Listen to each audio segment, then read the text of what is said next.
guys, welcome to my YouTube channel. It's your girl Unpopular J, and I would like to say welcome. So first off, I would like to say thank you to everyone who has been watching my videos. Thank you for the likes, thank you for the comments, thank you for sticking with me, thank you for the subscribers, the 1 subscribers, the 2 subscribers. I'm really very grateful. I look forward to more, and but at this point I'm very grateful, and I say thank you for your time. And so today I'll be trying to correct the misconception as well as providing more clarification on a particular type of account in the UK called the LISA, which is the Lifetime Individual Savings Account. First off, I would like to put a disclaimer out there. This is in no way an investment advice. It is for informational purposes. And if in any way you need probably an expert advice to be able to help you manage your investment portfolio or to make key financial decisions, I would advise that you approach a financial investment expert to help you with it. So that being out of the way, I will just go right into the video. There are a lot of misconceptions about the LISA, that is the Lifetime Individual Savings Account. But first of all, someone might be asking, what is a LISA? So LISA, as the name implies, Lifetime Individual Savings Account, is a savings, it's just like any other savings account. However, its features are a bit different. Just like any other savings account, a LISA has interest on it. So that means it's an account where you can earn interest. But the additional benefit it has is the fact that you get a bonus from the government.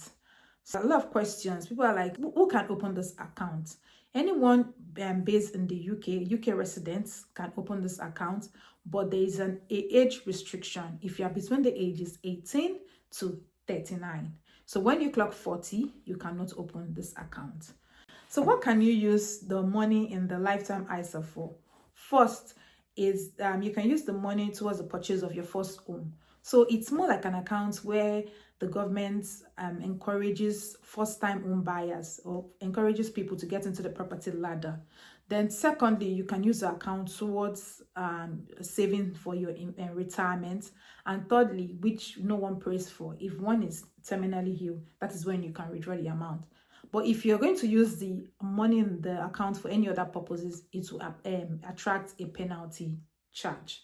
So like I said earlier, it's an account where the government gives you bonus aside from the interest you get on it. So one of the key misconceptions people have about this account is that because when the government bonus that you get is usually 25% of the money you put into the account. So that means in simple terms, the government gives you 1/4 of any amount you put into the account, which is capped at £1,000 per tax year.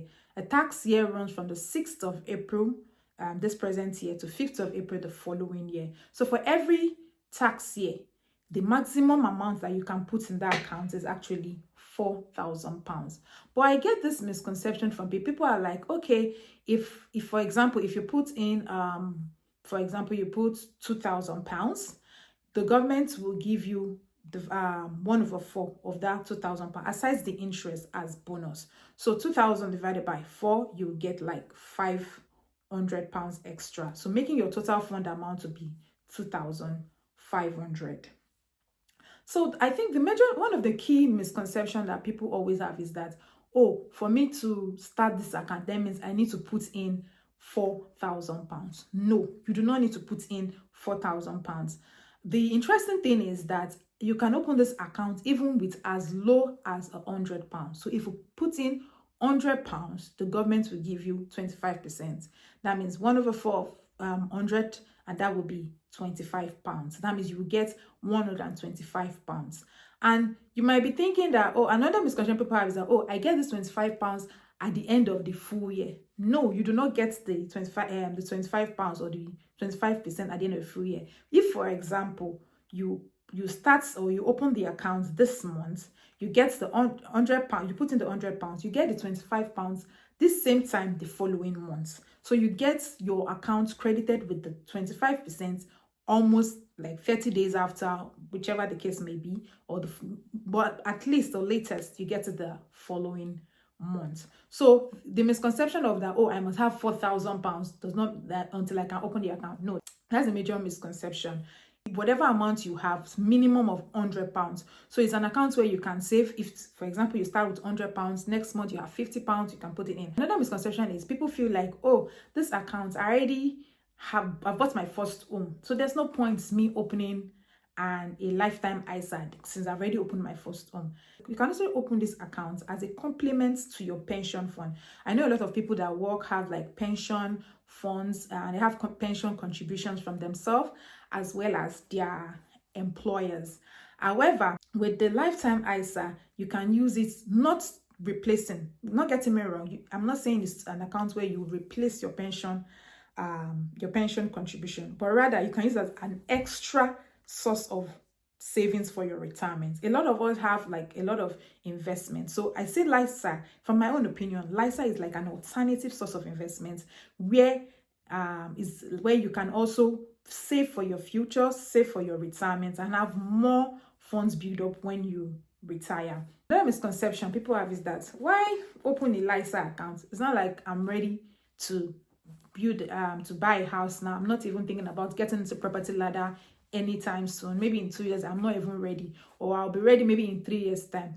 I can tell you boldly that this is the best time for you definitely to open that account. Imagine for every money you put in, you get 25% of that fund. How many high yielding interest savings accounts or investments can give you such a level of return? So imagine, because the thing about that and the bonus is that you get the bonus every tax year for every contribution you make up until you are 50 years of age. So that means if, for example, you open the account when you are maybe 38 or 39 or 30 or 18, for every money you put in in every tax year, you get 25% of that money capped at £1,000. So even if you are not ready, even if you're not ready and you don't have the funds, but every little money like £50, £10, any amount you have, minimum £100, you can put into that account. And I think this is the best time for you. So based on that, my own unpopular opinion is that the lifetime savings account, it's a nice investment option, whether or not you are a first-time house buyer, whether or not you've bought your house, whether or not you're not ready yet to buy your house. But in the long run, it will really help you to save towards the deposits in the house buying. And if not, is an additional source of retirement fund for you in the future.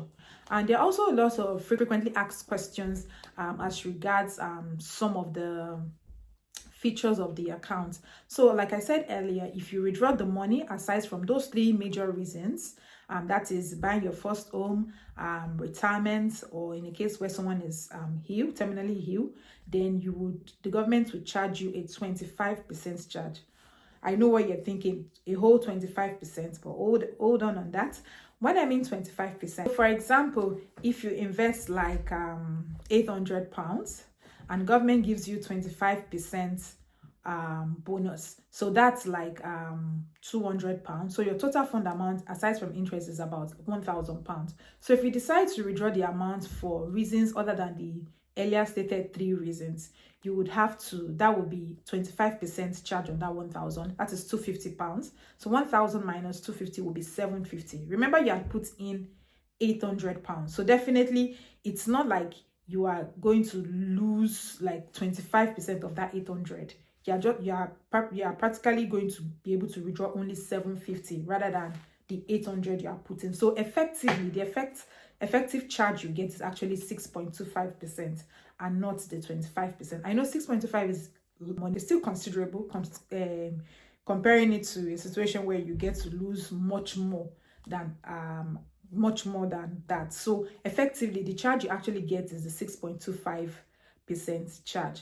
But if, like I said, if for no reason you do not need to withdraw those amounts for that, you won't have any loss. And for me, it's like I said, it's an account that can complement or be an additional investment for your retirement, which is actually a good thing, and it's also an opportunity for you to be able to buy a house. So if you have any questions about the lifetime ISA, you can always drop it in the comment section. Like I always say, I will try to get right back to it and answer every of your questions. If you have any opinion also about what I have said. You're free to air your opinion. It's a free space. That being said, I would like to say again, thank you for sticking around with me. I hope this video provides some level of value for you and a better clarification of the correction of some of the misconceptions and frequently asked questions about the lifetime ISA.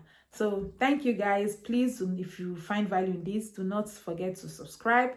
Do not forget to like. Do not forget to comment. Do not forget to share. Do not forget to do all the good stuff.